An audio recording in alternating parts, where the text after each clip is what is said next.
আজ আমি আপনাদের বলবো যে আপনারা কিভাবে খুব সহজেই আপনাদের ফোন থেকে বা কম্পিউটার থেকে এসসি এসটি ওবিসি সার্টিফিকেটের জন্য অ্যাপ্লাই করবেন। তো চলুন শুরু করা যাক।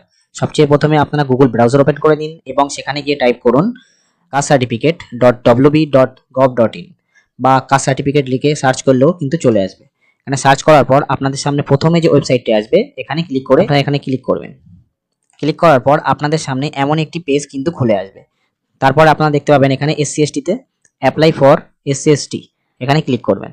ক্লিক করার পর আপনাদের সামনে কিন্তু এমন একটি পেজ খুলে আসবে। এই ফর্মটাই আপনাদের ফিল আপ করতে হবে। তো সবচেয়ে প্রথমে দেখতে পাচ্ছেন এখানে আপনাদের স্টেটটা কিন্তু অটোমেটিক সিলেক্ট হয়ে থাকবে। এরপর আপনি আপনার ডিস্ট্রিক্টটি এখান থেকে সিলেক্ট করে নেবেন। সিলেক্ট করার পর এখানে সাব ডিভিশন যেটা থাকবে আপনাদের সেটা এখান থেকে সিলেক্ট করে নেবেন। এরপর আপনি কোন এরিয়ায় থাকেন, ব্লক এরিয়া না মিউনিসিপ্যালিটি, সেটা এখান থেকে সিলেক্ট করে নেবেন। সিলেক্ট করার পর এখানে দেখুন আপনাদের গ্রাম পঞ্চায়েত বা ওয়ার্ড নাম্বার, আপনি যদি গ্রামে থাকেন তাহলে গ্রাম পঞ্চায়েত বা মিউনিসিপ্যালিটিতে থাকেন তাহলে এখানে ওয়ার্ড নাম্বার কিন্তু আপনাকে দিতে হবে। দেওয়ার পর অ্যাপ্লিকেশন ফর আপনি এসসি সার্টিফিকেট না আপনি এসসি না এসটি সেটা এখান থেকে সিলেক্ট করে নেবেন। তারপর এখান থেকে আপনি কোন কাজ থেকে বিলং করেন সেটা এখান থেকে সিলেক্ট করে নেবেন। নেক্সট দেখুন এখানে কিন্তু আপনার নাম দিতে হবে। নামটা অবশ্যই ক্যাপিটাল লেটার দেবেন। এরপর ফাদার্স নেম, তারপর আপনি আপনার মোবাইল নাম্বার দিয়ে দেবেন। এরপর আপনার ইমেল অ্যাড্রেস। তারপর নিচের দিকে আসলে দেখুন আপনার এপিক নাম্বার, আধার কার্ড বা অন্য কোনো ডকুমেন্টস, এই সমস্ত ডকুমেন্টসগুলো থেকে যে কোনো একটা ডকুমেন্টস কিন্তু আপনাকে ডকুমেন্টস নাম্বার এখানে ইনপুট করতে হবে। তো আমি আমার আধার নাম্বার এখানে ইনপুট করব।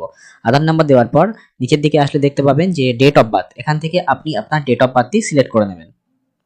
এরপর দেখুন প্লেস অফ বার্থ, আপনি কোন স্থানে জন্মগ্রহণ করেছেন সেটা কিন্তু এখান থেকে টাইপ করে সিলেক্ট করে নেবেন। এরপর কোন ডিস্ট্রিক্ট, সেটা ডিস্ট্রিক্টটা সিলেক্ট করে নেবেন। তারপর পুলিশ স্টেশন এবং এরপর আপনার ভিলেজ বা টাউনের নামটি এখান থেকে দিয়ে দেবেন। তারপর নিচের দিকে আসলে দেখুন প্রেজেন্ট অ্যাড্রেস, বর্তমান লাস্ট 6 মাস ধরে যেখানে আপনারা বসবাস করছেন তার ডিটেলস, তার অ্যাড্রেসের ডিটেলসটা আপনাকে দিতে হবে। এখানে দেখুন কেয়ার অফে আপনি আপনার বাবার নাম দিয়ে দেবেন। এরপর নিচের দিকে আসুন স্টেট ডিস্ট্রিক্ট অটোমেটিক সিলেক্ট হয়ে থাকবে। এরপর আপনি আপনাদের পুলিশ স্টেশন এখান থেকে সিলেক্ট করে নেবেন। তারপর আপনার গ্রাম পঞ্চায়েত বা ওয়ার্ডের নাম এখানে দিয়ে দেবেন।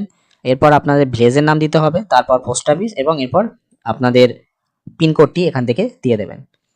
এরপর ডান দিকে দেখতে পাবেন পার্মানেন্ট অ্যাড্রেস। তো আপনার প্রেজেন্ট অ্যাড্রেস এবং পার্মানেন্ট অ্যাড্রেস যদি সেম হয় তাহলে এখানে ইয়েস করে দেবেন।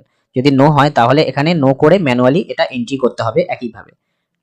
এরপর নিচের দিকে আসলে দেখতে পাবেন এখান থেকে আপনাদের রিলিজিয়ানটা আপনাদের সিলেক্ট করতে হবে।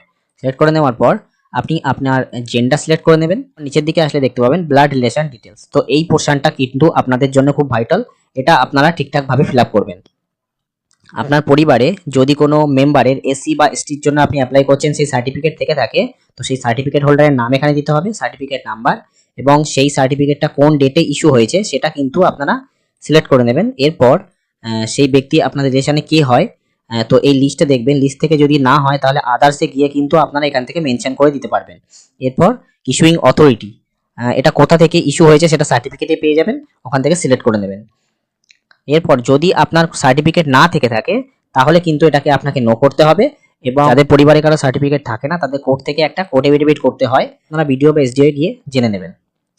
এরপর ডান দিকে আসলে দেখুন details of two local reference. তো দুজন লোকাল রেফারেন্সের কিন্তু দুজন সাক্ষীর প্রয়োজন আছে যাদের সার্টিফিকেট আছে। তো আপনারা আপনাদের গ্রামের বা প্রতিবেশী যাদের সার্টিফিকেট আছে তাদের দুজনের নাম দেবেন এবং অ্যাড্রেসটা এখানে লিখে দেবেন এবং তাদের ডকুমেন্টসটা যখন আপনারা বিডিও বা এসডিও অফিসে এটাকে জমা করতে যাবেন তখন তাদের থেকে ডকুমেন্টস নিয়ে যাবেন। এরপর নিচের দিকে আসলে দেখুন যে whether the applicant or his family migrated from the other state, যদি অন্য কোনো স্টেট বা কান্ট্রি থেকে তারা এসে থাকে তাহলে এই পোর্শনটা কিন্তু ফিল আপ করতে হবে। আর যদি না হয়ে থাকে এখানে নো করবেন। নো করার পর আপনারা সমস্ত কিছু ফিল আপ হয়ে যাওয়ার পর একবার চেক করে নেবেন। চেক করার পর সেভ অ্যান্ড কন্টিনিউ বাটনে ক্লিক করবেন। পর আপনাদের সামনে এই পেজটি চলে আসবে। তো এখান থেকে অ্যাপ্লিক্যান্টস ফটোগ্রাফ কিন্তু আপনাদের আপলোড করতে হবে 150 কেবির মধ্যে জেপিজি ফোল্ডারে। এটা আপনারা এখান থেকে চুজ করে নিয়ে কিন্তু আপলোড করে দেবেন এবং এখান থেকে আপনাদের যে যে ডকুমেন্ট সাপোর্টিং ডকুমেন্টস গুলো আপনারা দিতে চাইছেন এখান থেকে আপনারা সিলেক্ট করে দিতেও পারেন আবার নাও দিতে পারেন। এটা কিন্তু ম্যান্ডেটরি নয়, কিন্তু ফটো আপলোডটা আপনাদের ম্যান্ডেটরি করতেই হবে। এটা অফিসিয়াল ওয়েবসাইটে আপনারা চেক করলে দেখতে পাবেন। তো সবচেয়ে প্রথমে দেখুন ডকুমেন্ট এস্টাবলিশিং রিলেশনশিপ উইথ অ্যাপ্লিক্যান্টের সঙ্গে সম্পর্ক নিয়ে যে ডকুমেন্টসটা আছে সেটা ব্লাড রিলেশন চার্ট, এটা এখান থেকে সিলেক্ট করে নিয়ে তার নাম্বারটা আপনারা দিয়ে দেবেন। এস প্রুফ হিসেবে আপনি কি দিতে চাইছেন সেটা এখান থেকে সিলেক্ট করে নেবেন। তারপর আপনি এখানে নাম্বারটা দিয়ে দেবেন। এরপর দেখুন ফটো আইডেন্টিটি ডকুমেন্টস হিসেবে আপনি কি দিতে চাইছেন সেটা এখান থেকে সিলেক্ট করে নেবেন এবং তার নাম্বারটা এখানে ইনপুট করে দেবেন। এরপর প্রুফ অফ সিটিজেনশিপ, আপনি যে ওয়েস্ট বেঙ্গলের বাসিন্দা সেটা আপনি কি দেখে বুঝবেন, আপনি রেশন কার্ডটা বা যে ডকুমেন্টস দিচ্ছেন সেটা সিলেক্ট করে নিয়ে তার নাম্বার এখানে দিয়ে দেবেন। এরপর রেসিডেন্সিয়াল প্রুফ, সেটা এখান থেকে কি দিচ্ছেন সেখান থেকে সিলেক্ট করে নিয়ে নাম্বার দিতে হবে, এবং লোকাল অ্যাড্রেস প্রুফ হিসেবে আপনি কি ডকুমেন্টস জমা করবেন সেটা এখান থেকে সিলেক্ট করে নিয়ে কিন্তু তার নাম্বারটা এখানে দিয়ে দেবেন। এরপর নিচের দিকে আসলে দেখুন ইনফরমেশন অ্যাবাউট ভোটার কার্ড, আপনার ভোটার কার্ডের ডিটেলস, তারপর ভোটার কার্ড নাম্বার দিয়ে দেবেন, কোন অ্যাসেম্বলি আছে সেটা দিয়ে দেবেন, পার্ট নাম্বার এবং সিরিয়াল নাম্বার যেটা আপনারা ভোটার লিস্ট থেকে পেয়ে যাবেন। এরপর কি করতে হবে, এরপর আপনাদের এখানে এই ক্যাপচা কোডটি দিয়ে সাবমিট করতে হবে। সাবমিট করার পর application has been successfully submitted এই পেজটি আপনারা দেখতে পাবেন, এবং এখানে অ্যাপ্লিকেশন নাম্বার আপনারা দেখতে পাবেন, এবং এখানে ক্লিক করে আপনাদের ফর্ম এবং অ্যাকনলেজমেন্ট স্লিপটি আপনাদের ডাউনলোড করে নিতে হবে।